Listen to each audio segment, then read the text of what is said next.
Hey there, it's DM Zoth. Go ahead and hit the subscribe button so you know when we upload new videos. Alright, here we go. As promised, Vermis 2. Hell yeah, let's get it on. Mist and Mirrors is what it says. Official guide. Game disc not included. Again, this is an art book by Plastiboo.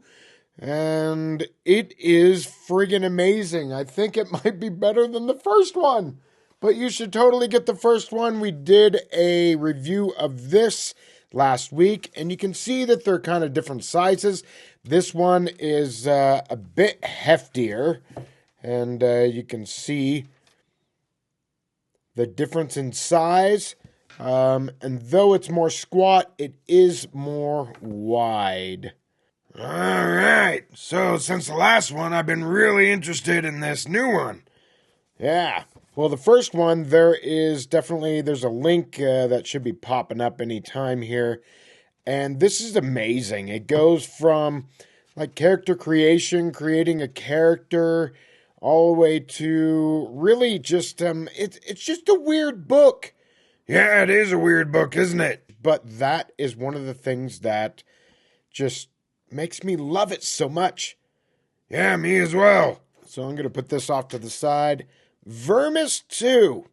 So this is going to be more of a flip through with a few little comments. I've read through a bunch of this.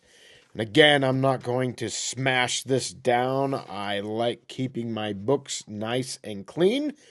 As you should. Yes, so it starts off like the first one had like all the characters and whatnot at the front. And that whole idea of coming to a load screen, choosing good or evil, and then choosing like a character class was, I think, the idea. But what's interesting is that with this one, Mist and Mirrors, like it starts off like you're already in the mode of the game, and it talks about this desert-like area and some weird sort of off-the-wall things that are going on in this desert-like area where you're discovering ancient artifacts. Well, that sounds really cool. Yeah, and then, but what's really interesting to me is that if you go all the way to the back of the book, it's like the character classes are introduced here. Ah, that's really cool. Yeah. So, the Parasite Mage, the Lore Keeper of Numb, the Pale Sun Knight, and then it has your relative skills here. And so it's mind, will, faith, and strength, and then gives you, I don't know if you can see this on the video, because of the lower contrast, but there's red dots here, claiming the 5 sort of ability scores. So it's like this, the Pale Sun of the Night has 2 in mind, 3 in will, 5 in faith, and 4 in strength. And I kind of talked about how you could homebrew that in your own game. So it's almost like you're supposed to read this backwards? I don't know if you're supposed to. Or something that I had thought was that from Vermis 1, you keep that character all the way through this entire book, and then you start Vermis 2 from the beginning with that same character, and then by the time you get to the end, you have your characters to choose from for whatever Vermis 3 is going to be. Okay. But I'm not saying that's exactly what it is. At any rate, if you haven't seen my first video on Vermis 1, the basic idea of how we can translate this, really the website, and let me point it out here, hollow-press.net. That's where you can get this book. Number 2, limited quantities of this book as well as Vermis 1. So go over there and grab it. This is not an affiliate video. Just go over there and get it. Hurry up, go and get it. Support these independent creators. And by the way, fuck Wizards of the Coast. Anyways, next. Yeah. What's interesting is the different things that it talks about. And within this, it's little microfiction things, but there is a sort of story that goes through this. What do you mean? Even this, Vermis 2. Vermis 2, it's like mirrored, mist and mirrors. You can see it backwards. The Agarut. Old Agarut, the undying sun. Talks about this deserty area. Wait a second. Go back to what you were talking about. No. Let's just keep going here. It talks about these different solstices. 8 solstice, first solstice, Maze of Ashes, so on and so forth. And this is like, from a role-playing perspective, this is just a idea trove. Yeah, it just kind of sets you on an adventure. You could really use it just by flipping through a page, gathering the text that is there, reading it, and then being inspired by it. Absolutely. Or just taking the picture that might be there and what is this about? And how can you use it? Let it be your guide. I think this is better than published adventures that have everything spelled out for you. It's great if you're a new DM. Sure, get all the published adventures. But this is something for these old guys that have been doing this forever and just need a breath of fresh air. Absolutely. Let's go to something. Let's talk about... So here's something. The Pale Sun Night. I need my glasses. Let's put that there to mark my place. Getting old there, eh, DM Wisdom? Yeah, I might be getting old. The Pale Sun Night. And it says here, some old bones clad in an ornate armor covered with icons of the undying sun. The needle-like rusty sunbeams make it impossible to remove any of the armor's pieces. The warrior supports itself on an unusual-looking blade, with no sign of wear. In the torchlight, the sword shimmers with an intense golden-brown sheen. And here is the Blade of Solstice, depicted here. The eyes of a stranger. The Wayfarer, which it seems like the Wayfarer is the person that you are in this book as you read through it. Again, there's 1,000 ways that you can use this book. We're trying to make it so that you can use it for your tabletop role-playing games. But let's read it here. DM Zoth, you want to read it? Sure. The Wayfarer contemplates the unfamiliar face. Tired, worried eyes stare back at him. Mixed feelings sprout inside of him. He feels comforted, yet lonely, for he cannot remember the last time he looked at the face of someone he could trust. Is this the visage of death or of devotion? He thinks as he vividly recalls all the times he snuffed out the life of a fellow man. His pondering is then interrupted when he notices something unusual. In the reflection, a huge doorway leading to a long corridor looms over him. It stands a few steps behind him. Stunned, the Wayfarer turns around, only to confirm that there is nothing there but the dark forest of pillars, stretching as far as the eye can see. And yet, when he looks at the mirror's image once more, the gate is still there. Intrigued, he starts walking backwards slowly, while keeping his eyes on the glass. Soon enough, he is being engulfed by the walls of that mysterious hallway. Oh, and it actually has a little diagram here. Yeah, this is what he's doing. He's looking at this mirror and walking backwards through this doorway. Such an amazing thing. Just so much awesomeness here. Absolutely, man. Holy crap. By the wings of Agranak, this is effing cool, man. Only those who observe the world with eyes of glass will find their way into the purgatory. And that's what this is. You're delving into the purgatory, the glass threshold, etc. Wow. And different beings that you might encounter Gervek the Great has text about that person. The Colossal Thrones. This is an art book, really, isn't it? Yeah, that's what they talk about. This is an art book. The idea is that it is of art, but there is so much goodness to be sought here. Great stuff. Dwellers of the Purgatory. Creatures that crawl among the reflections of the labyrinth. Let's pick one out here. Living Cage. The living cages are torture devices designed to punish those who intrude into the purgatory. Rusty iron behemoths covered with spikes and blades. They remain inert until a prisoner is locked up with them. The mouths of the living cages are open at all times, offering a view of their interiors in order to intimidate those who oppose them with the pained expressions of their captives. Man, I got dragon pimples. Absolutely. The Lord of Worms, Seller, Daughter. Oh, dude.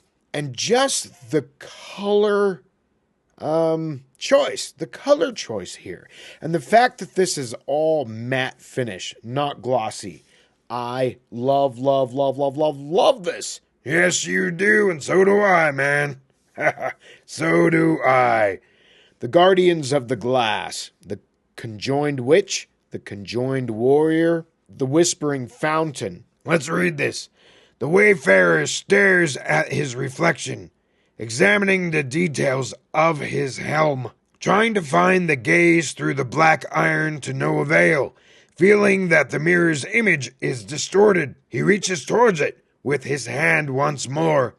As soon as his hand touches the glass, the surface starts rippling. All of a sudden, he realizes that he is on his knees in front of the basin of a massive fountain. Dude, imagine taking this and just simplifying the text, I suppose, and giving it to a single player. And that's how I really envision this being played out, is that it is a dungeon master and a single player. But you can do this for multiple, but I think the creepiness and the eeriness would definitely be tenfold, 100-fold even, if you just had another single player. Yeah, as long as you had it all themed out wherever you were playing, too. You can't do this in a fluorescent lit, gaming room with a white card table or something. No, you want to have candles and pentagrams all over the place. Oh, yeah, the esoteric, occult-like nature of this is so awesome. And it talks about the creatures that you encounter might fight the black water devourer, and then the chances of obtaining either the monstrous bones or shiny amulet, which, as I've read through, the shiny amulet actually no, I'm not going to spoil it. Yeah, no spoiler alerts. Come on now. No spoilers. All right, yeah, we're just thumbing through this. Knells in the Haze. Just friggin' amazing. So friggin' good. The Eyes in the Murk. The things you might encounter there. There's 15 here. Let's read one of them. The Ceremony. The Wayfarer, which is you, dressed in ceremonial clothing, face painted white. It all looks eerily familiar. And that's foreshadowing for towards the end of the book. Awesome. The Creeping Shadow. And there's these icons that are here, and you can see them down here on these pages. What do they mean? I don't know. You figure it out. It's all part of the game. Very cool. Let's thumb through some more. Vermis. I think that's the Wayfarer. You encountering some sort of skeletal creature. Just amazing. The Last Stroke. You read it. All right. The imposing body of the creature stands headless, completely still, like a macabre statue. The knight, exhausted, drops her long sword on the floor with a loud clang, and, after failing to stand up, she too collapses. The Ogre Slayer. chance of obtaining an ogre's skull, which might be useful later. The sealed lands. Cloisters of the towers. Enlightened, the illuminated minds of these few devotees have abandoned their old bodies, leaving behind a mass of dry flesh and bones. They emit a constant high-pitched whistle that induces dizziness and nausea in those nearby and are able to project images in people's minds. Oh my gosh, no stats. Make it up as you go.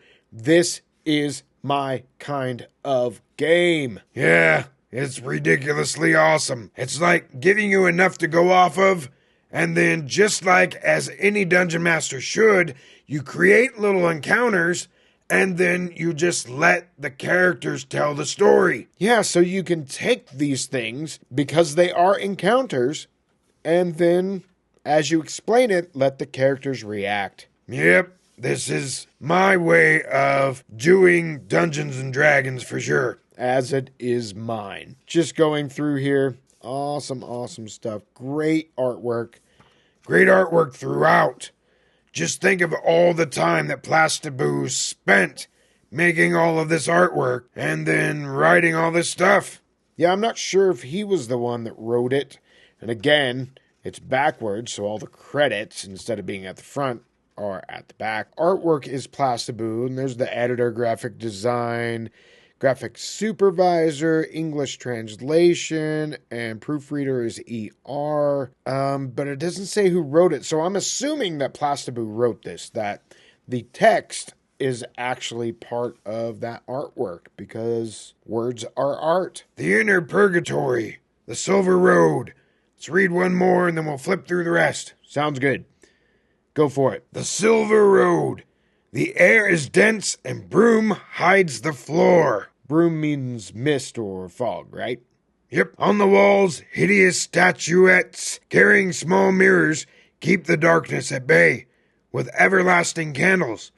The Inner Purgatory is composed of a grand tunnel that spirals downward into the lowest level of the purgatory and the many chambers that can be found along its span. Its curving nature is masked by its vast length. Whenever the bell tolls, the walls of the Inner Purgatory tremble, and the fog rises until it covers everything, hindering the vision of those who are traversing the hallway. This just gives me amazing visuals, vibes. It's almost as if someone came to Plastiboo and said, let's make a game based upon this, I think that would take away from what it is. Like, it needs to be fan-based if you're going to do anything. I agree, totally. Just keep coming out with these books, Plastiboo. These are amazing. You've created a world that is, I don't know, epic on the most utmost level. Yeah. Oh, man. Just great, great stuff. The Great Bell Tower. And again, I think there might be something to the idea of reading this book backwards. I don't know. I could be crazy. Yeah, I see what you mean, like with the mist and mirror and all that stuff. Yeah. There's something about it. Like this whole entrance, this mirror right here. And it's the same as... Whoops, where'd it go? It's the same as this. So these are the same images here. And because there are characters over here that are spelled out, maybe there's something to going backwards with this book. I don't know. I haven't read it that way. I've only started to read it forward, and it's amazing. Amazing. If nothing else, this is a wonderful book of inspiration that you can use for your solo adventures, for a one-on-one DM and player adventure, or full-fledged adventure with a bunch of gamers. Absolutely. All right. So, there it is, Vermis 2. Go and pick it up. There's a link in the dungeon. All right, everyone. Thanks for stopping by Agranak Studios today. We'll see you on the next one. Later. This video was brought to you by the generous support of our patrons. Consider becoming a patron. There's a link down in the dungeon. Down there. Also, We have links to other places that Agranak Studios is at. All right, do this and do that and do this and do that. And watch this video.